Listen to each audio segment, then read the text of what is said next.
정말 여러분들 이 용어에 대해서 이제 익숙해지시는 거예요. 자, 한번 해보세요. 자, 그 다음 넘어갈게요. 자, 여기까지가 해부학적인 구조예요.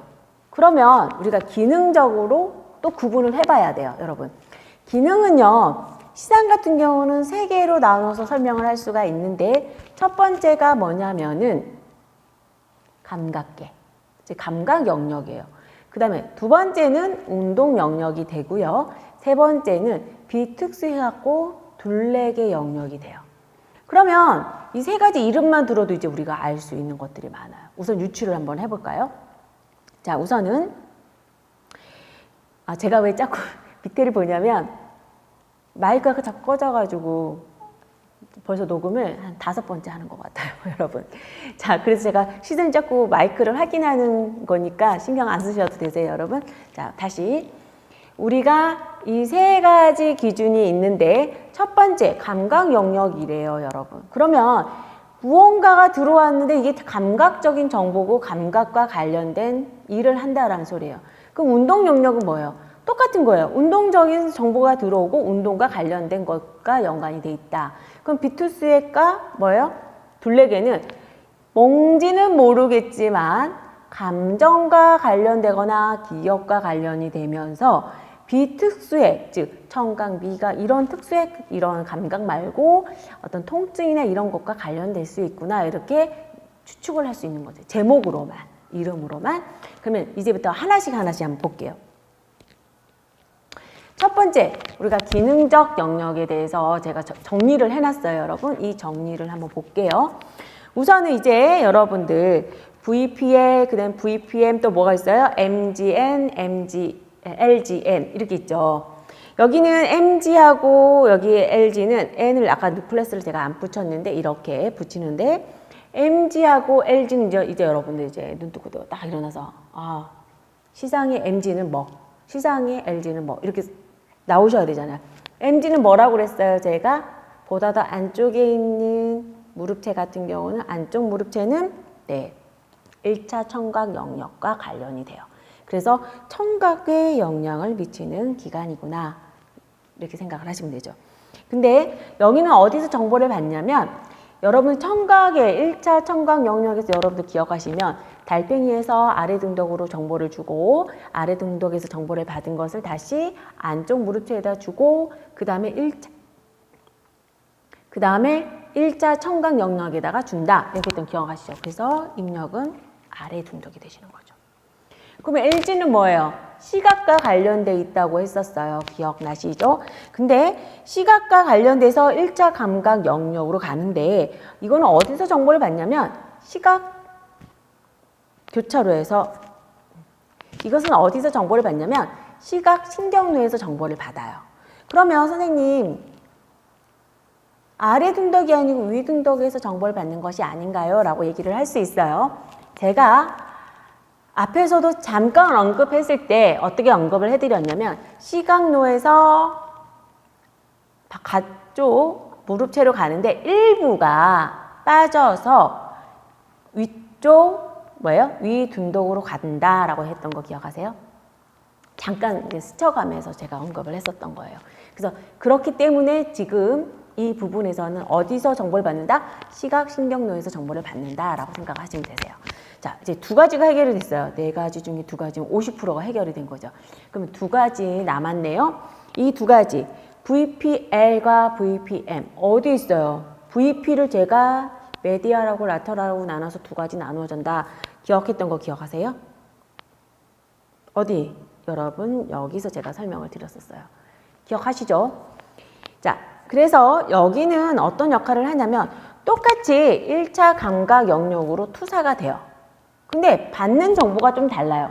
하나는 몸에서 받는 정보고요. 하나는 얼굴에서 받는 쪽인데 마찬가지로 반대쪽, 내가 오른쪽 시상이라면 왼쪽 시상에서 들어오는 정보를 내가 받아서 1차 감각 영역에 탁 투사를 하는 거예요.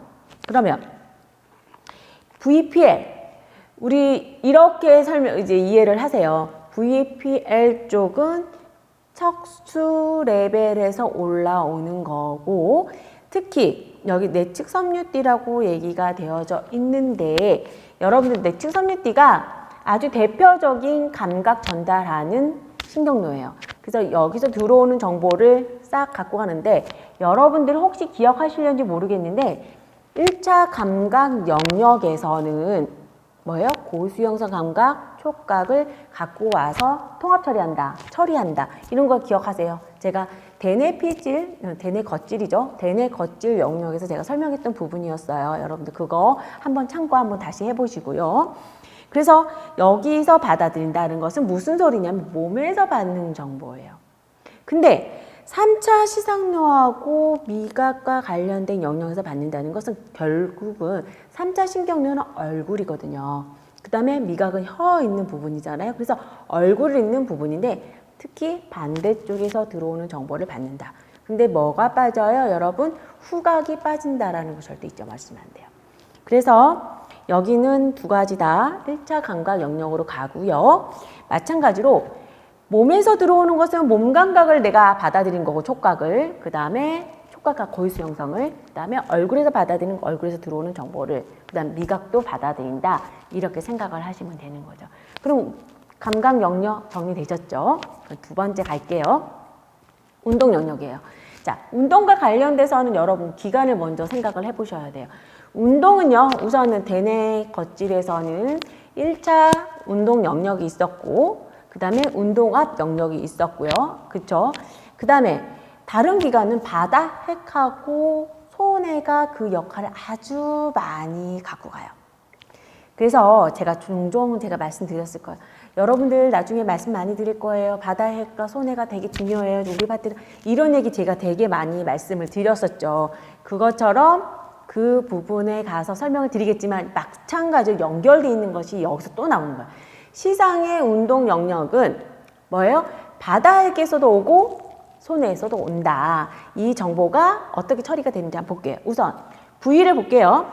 VL, VA, VI. 요거 어디서 많이 봤어요, 이제는. 그쵸? VA는 뭐예요? 앞쪽 시상핵 쪽에 가까운 벤트랄 쪽, 배 쪽에 있는 VA. 그 다음에 V 뭐예요? L. 라터럴 쪽이라고 그랬죠. 메디아라고 라디얼 쪽 기준으로 했을 때. 근데 중간에 내가 잠선 하나 닦아가지고 만들어줬던 거 있죠. 그게 VI라고 하는 거예요. 즉 사이에 끼어 있는 신경이죠. 자, 여기는 보면 VL 같은 경우는요. 소뇌하고 바다핵에서 같이 받아들여요.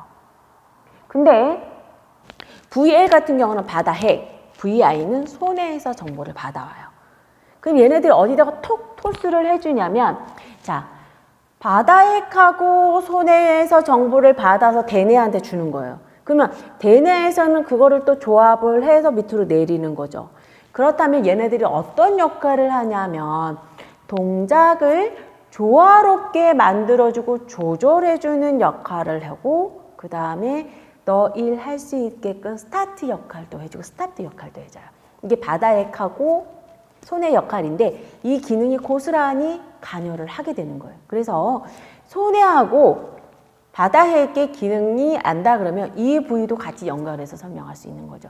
그래서 첫 번째 VL 같은 경우는요. 운동의 조절과 조화에 관여를 해요. 이게 바다핵과 소뇌의 역할이기 때문에 그러면 바다핵에서 오는 것은 무엇이냐. 여러분들 혹시 파킨슨 환자 보신 적 있으세요? 파킨슨 환자는요. 특징적인 게 뭐냐면 딱 고릴라처럼 이렇게 또 써 있거든요. 그리고 얼굴이 되게 무표정해요.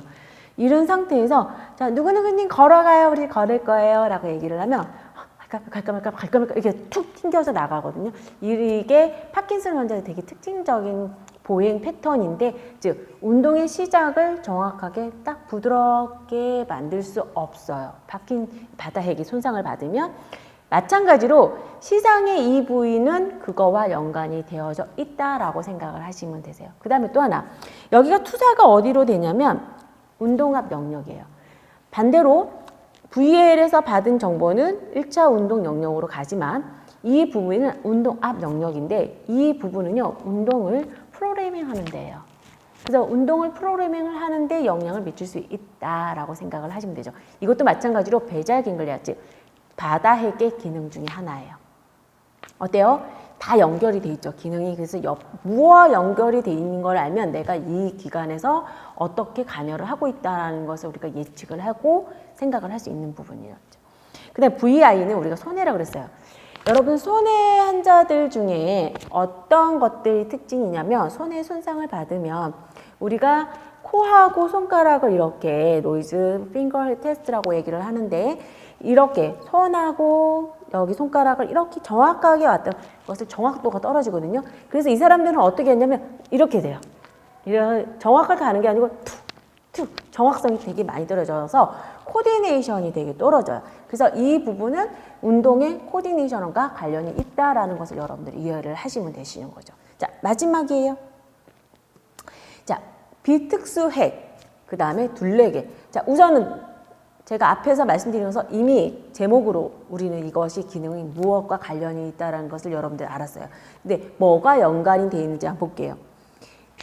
A, 엔테리어, 즉 앞쪽 시상얘기고, 그 다음에 MD, 그 다음에 CM이 여기에 관여가 하고 있네요.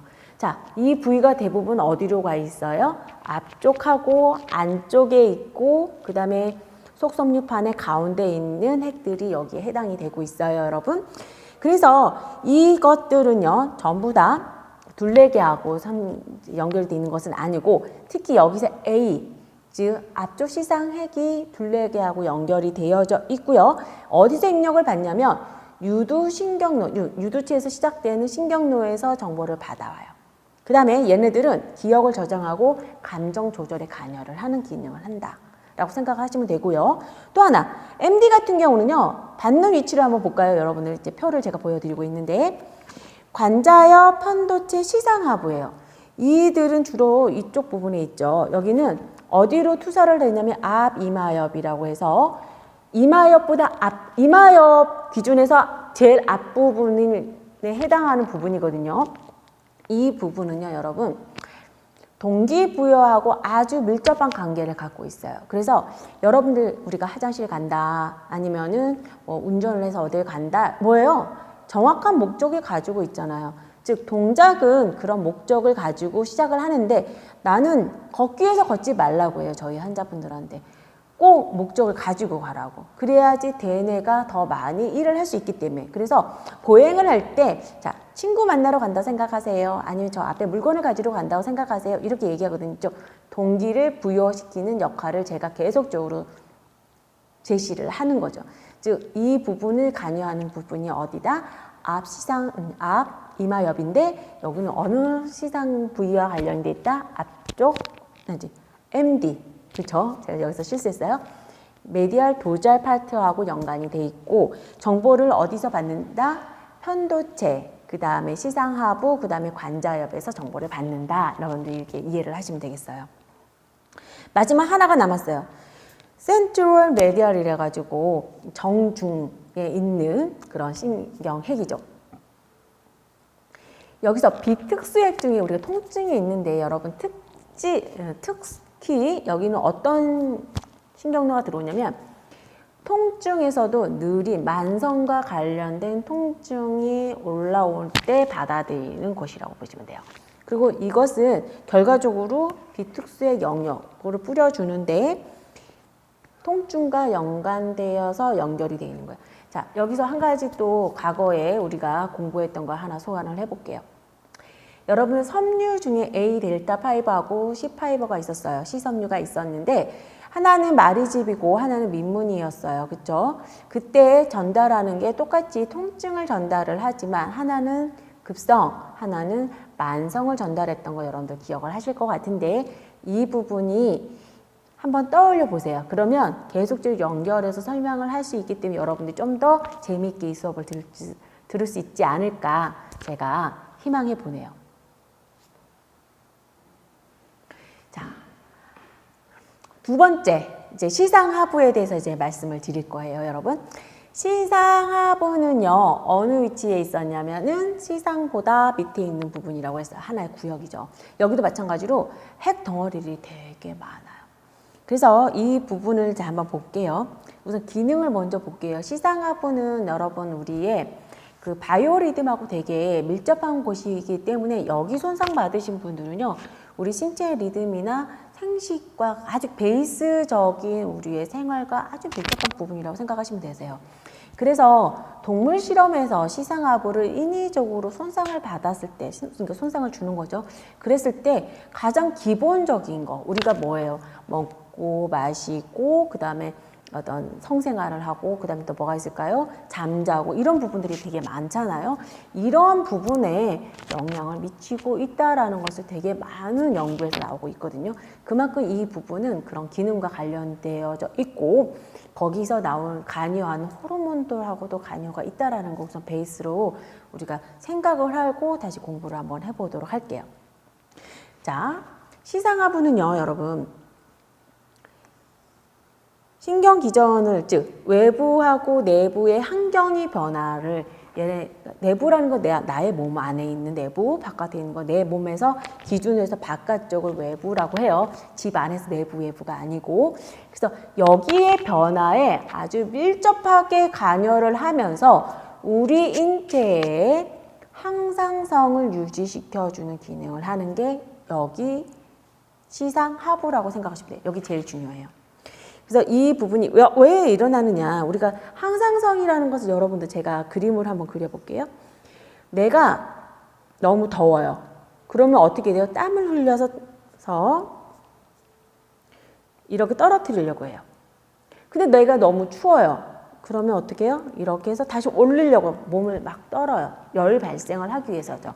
즉 내 몸이 가지고 있는 36.5도, 내가 세상의 온도라고 생각하는 그 온도에서 외부의 온도에 의해서 내가 떨어질 거냐, 내가 더 높아질 거냐에 대해서 그것을 조절해주는 기관인 거죠. 그걸 우리가 항상성이라고 그래요.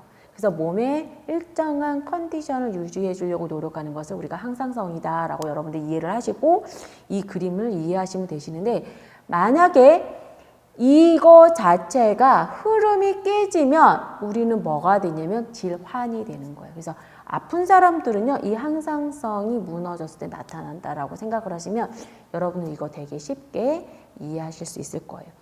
그리고 블랙의 일부와 관여를 하기 때문에 당연히 감정하고 연관이 되겠죠. 그쵸? 그 다음에 내분비계, 아까 제가 호르몬을 조절한다고 했죠. 그래서 여기를 내분비계라고 얘기를 합니다. 그래서 여기는요, 자율신경계의 일환이고요. 중추라고 하죠. 중추고 많은 신경과 혈관을 조절을 해서 우리가 쉽게 생각하면 수분, 대사, 식욕, 생식, 수면, 행동, 감정 조절, 체온 조절들을 감당하고 있는 곳이다. 이게 시상하부의 기능이다라는 거 여러분들 명심하시고, 이 부분 역시 시험에 많이 나오고 있다라는 거 국가고시에 여러분들 기억을 해주시면 될 것 같아요. 자, 시상하부의 위치 한번 다시 살펴볼게요. 제가 이 부분이라고 제가 설명을 드렸었어요. 그쵸? 자, 시상의 아래쪽에 있고요. 시상 밑쪽 안쪽에 있어요. 그래서 밑쪽이 바로 시상 바로 밑에 있는 핵덩어리라고 제가 설명을 드렸었는데 거기에 있고, 앞쪽 아래쪽은요, 시각 교차로하고 만나고요. 위쪽으로는 앞 막교차하고 연결이 돼 있다. 결과적으로 시상 하부는 뭐예요? 시각 교차하고 앞 막교차하고 만나고 있다라고 여러분들이 이해를 하시면 되세요. 그 다음에 뒤쪽에는 유도체를 포함한 중간대하고 연결이 되어져 있다라고 여러분들이 이제 이해를 하시면 되고, 무게가 되게 작아요, 여러분들. 근데 이 작은 무게가 우리의 이 항상성을 조절한다는 거 너무 대단하지 않아요? 그래서 4g 정도가 돼요. 그래서 자율신경계 내부 분계를 조절한다. 여기 또 나왔죠. 자, 이제부터는 여러분 제가 화면으로만 여러분들을 설명을 드릴 거예요. 그래서 여러분들이 화면에 나와 있는 것들을 이제 따라 하시면 되는데, 우선 이 제가 제시하고 있는 그림을 먼저 그려보세요. 우선 그림 그리셨어요? 그림을 그리셨다면 우리가 핵 이름을 한번 써보도록 할게요, 여러분. 자, 이 녹색 부분은 우리가 뭐냐면요, 가쪽 핵이에요. 우선 써볼게요, 여러분. 됐죠? 여기는 뇌활이 돼요. 그 다음에 여기는 뇌하수체가 되고요. 여기는 활골핵이 되고요. 여기는 유두체가 돼요. 그 다음에 여기는 뒤핵이 되고요. 여기는 배 쪽 안쪽 핵. 여기는 등 쪽 안쪽 핵.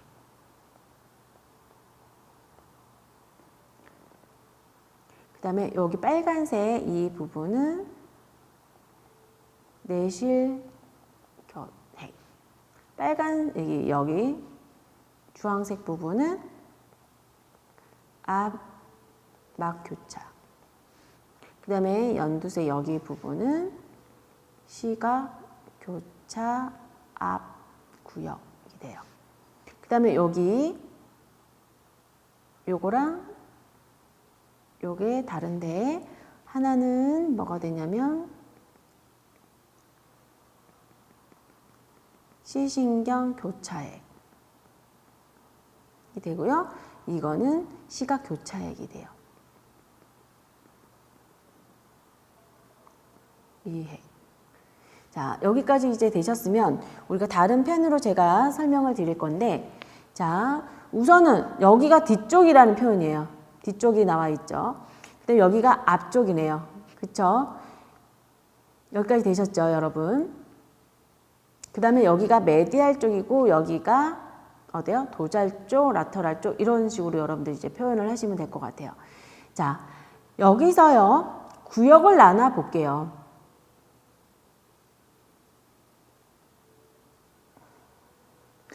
여기 시각교차 앞 구역 하고요, 여러분. 그 다음에 여기 이렇게 된 구역 하고요. 그 다음에 여기 파란색하고 여기 빨간색 이 부분 할골까지. 그 다음에 여기 뒤에 있는 근육 해서 구역을 나눠서 4개의 구역으로 나누어지는데 이 4개의 구역은요, 다음에 보면 더 자세히 설명할 수 있어요. 이 시상하부의 부류를 보시게 되면 여러분 여기는 안쪽에 있다고 해서 안쪽 구역이에요. 바깥에 있다고 해서 여기는 우리가 뭐라고 하냐면 가쪽 구역이 되는 거죠. 근데 앞쪽 구역은요 4개로 나누는데 시각교차, 앞시상하부, 중간시상하부, 뒷시상하부가 나누어지는데 이 앞부분에서 제가 뒤쪽에 있고 중간에 있고 앞쪽에 있어야 했던 거 기억하시죠? 그래서 여기는 뒤쪽에 있고 여기는 중간에 있고 여기는 앞쪽에 있는데 이렇게 순서대로 구역이 나눠진다고 보시면 돼요. 그러면 여기서도 순서대로 구역이 나누어지죠. 그래서 여기가 1번, 여기가 2번, 여기가 3번, 여기가 4번이 되는 거예요. 이렇게. 그러면 앞쪽에서 1번은 뭐냐면 시각교차 앞 구역이 되는 거예요. 즉 시각교차 앞쪽에 연결이 되어져 있다라고 보시면 되고요. 2번은 뭐가 되냐면은요. 앞 시상 하부가 돼요. 그럼 뭐예요? 중간은 중간 시상 하부가 되는 거고 여기는 뒤 시상 하부가 되는 거죠. 그럼 여기서 보면 여기는 뒷시상하부가 되는 거고 여기는 중간시상하부, 여기는 앞시상하부, 여기는 시각교차 앞 구역이 되는 거죠. 자, 이 그림 이제 이해가 되셨나요? 이제부터 이제 기능을 한번 넣어볼게요. 기능 같은 경우는요. 시각교차 앞 구역 같은 경우는요.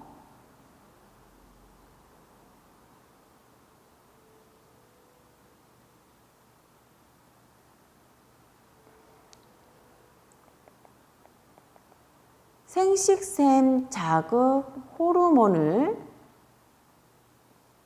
분비를 촉진하는 호르몬이 나오는 것이에요. 그 다음에 앞시상 하부 같은 경우는요. 온도 조절하고 아주 밀접해요. 또한 망막으로 들어오는 정보, 즉 시각과 관련된 아주 밀접한 부분이 있었던 거 보이시죠? 그래서 망막의 시각 정보를 직접 받아들이고 있다라는 거. 중간 같은 경우는요, 여러분, 야생적인 행동을 가지고 있어요. 그래서 여기가 만약 활성이 된다면 되게 본능적으로 일을 하는 거죠. 그 다음에 D시상핵 같은 경우는요, 유두체하고 D핵이 있는데 여기는 온도 조절과 또 관련이 되고 특히 추위에 민감하게 반응하는 곳이라고 보시면 되세요. 또한 유두체하고 연결이 돼가지고요, 파페치 회로와 구성이 돼가지고 기역문도 관여를 하고 있다. 여러분들이 이제 이렇게 이해를 하시면 시상하부가 이제 해결이 되겠네요. 다시 제 얼굴이 나왔습니다. 이렇게 그림을 그려서 여러분들 이해를 하셨으면 아, 이렇게 구역이 나눠져 있구나. 그래서 이제 이게 구역이 나눠진데 어디가 이렇게 연결이 되어져 있구나. 여러분들이 이해를 하시면 되고요. 아, 제가 한 가지 말씀을 안 드렸네요. 이 그림에서. 그림 다 그려놓고, 그쵸, 여러분? 이 뒤쪽 같은 경우는요, 식욕과 관련이 있어서 이 부위 손상을 받으면 식욕 부진을 야기할 수가 있어요. 그래서 문제를 가질 수 있다. 그럼 여기 기능을 보면 우리가 다음에 보여지는 시상하부 기능을 다 정리할 수 있어요, 여러분. 자, 내분비 기능 조절했죠? 생식기를 뭐예요? 생식기구를 자극하는 호르몬을 분비를 촉진하는 것도 있었잖아요. 그래서 내분비기. 그 다음에 온도 조절이 있었어요. 그렇죠? 앞 시상구획하고 왜요? 뒤쪽에서도 그런 역할을 했었던 거 기억하시죠? 그래서 체온 조절. 그 다음에 가쪽에서 뭐가 있었어요? 폭식. 그래가지고 식욕 부진이 일어날 수 있다고 얘기했던 거 기억하시죠? 그래서 음식과 수분 섭취를 조절. 그 다음에 우리가 앞에 있는 부분, 시각교차 앞 구역 같은 경우는 생식 자극 호르몬을 분비한다고 그랬죠. 촉진하는 그런 역할이 마찬가지로 생식과 성적인 어떤 부분을 관여를 하고요. 그 다음에 감정을 조절을 한, 그래서 아까 뭐가 있었냐면 파베치 회로를 연결하는 유두체하고 연결되어져 있다라고 했던 거 기억하시죠? 유두체가 있는 그 부분을 뭐가 되는 거예요? 이제는 파베치 회로가 연결되어 있다는 것은 둘레계하고 연결되어 있다는 거고, 그래서 감정과 행동을 조절하는 데도 관여를 하고 있다. 마주가 하나, 항상성을 유지한다 그랬어요. 그래서 바이오리듬에 관여를 하고 있다. 여기까지 여러분들이 기억을 하시면 되시는 거죠. 자, 그 다음 시상 밑부, 시상 상부가 남았는데요. 시상 밑부 같은 경우는요, 시상 바로 밑에 위치가 되어져 있어요. 그래서 시상 밑에 위치가 있고, 볼록한 렌즈 모양으로 되어져 있는데, 여기서 여러분들 가장 중요한 것은 무엇이냐면, 여기가 시상 밑부인데요, 여러분. 제가 그림을 또 보면서 또 설명을 드릴게요. 여기가 어디냐면 우리가 얘기하는 시상 부분이에요. 여기가 시상이고. 근데 이렇게 다른 부위하고 되게 연결이 많이 되어져 있어가지고 입력을 받는 곳은 어디냐면 여기 보시면 창백핵이 있죠. 그 다음에 창백핵은 바다핵의 일종이에요. 그 다음에 운동 겉질, 그 다음에 중간 내에 다리 내 다리 내가 있는데 여기도 마찬가지로 운동과 관련된 부분이에요.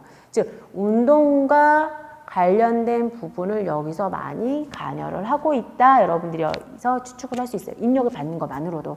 그럼 출력은 어떻게 되겠어요? 또한 그거와 관련된 부분으로 나가겠죠. 그래서 보면 참백핵이 있어요. 참백핵은 바다핵의 일부고요. 흑색질도 바다핵의 기능을 가지고 있는 부위인데 이 흑색질 같은 경우는요. 일부를 받고요. 대부분의 정보는 어디서 받냐면 가쪽 창백해에서 받고 있다. 이렇게 돼 있는 거예요.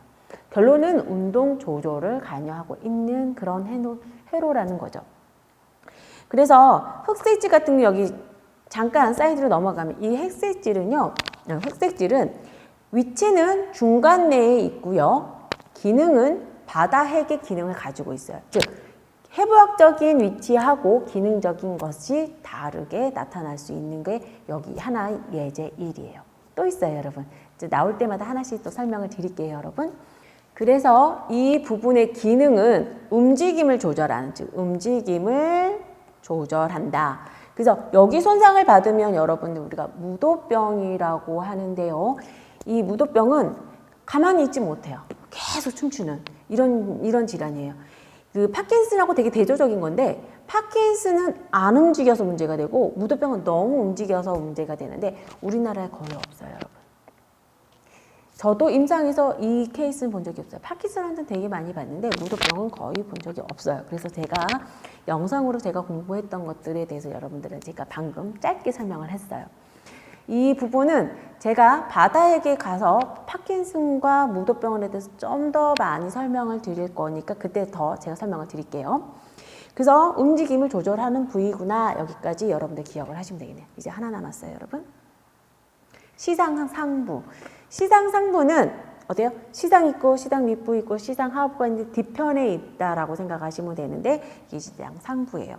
그래서 시상의 등 쪽에 있고요. 꼬리 쪽과 안쪽에 위치되어져 있다라고 생각하시면 되고 제가 앞에서 설명드릴 때 고삐핵하고 송바울샘이 있어요. 여기에 해당돼요. 그래서 파란색 있던 거 기억하세요? 그 부분. 여기서는 빨간색 부분이 되겠어요. 이 부분이 시상상부가 되는데요.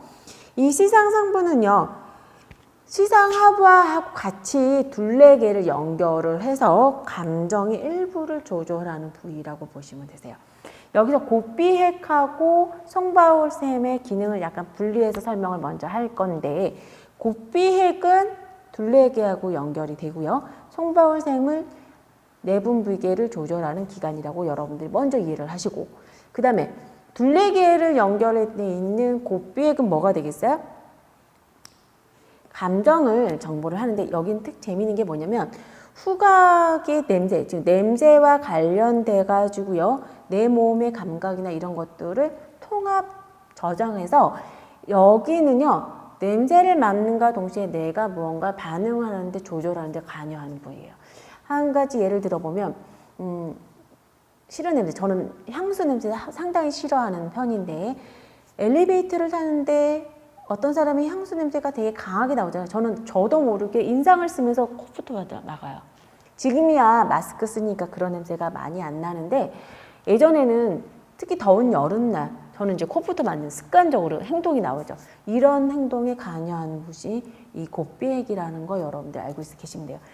즉 제가 이 냄새가 싫으니까 이제 감정적으로 이것을 거부하는 기능이 있으니까 행동이 나오는 그런 거.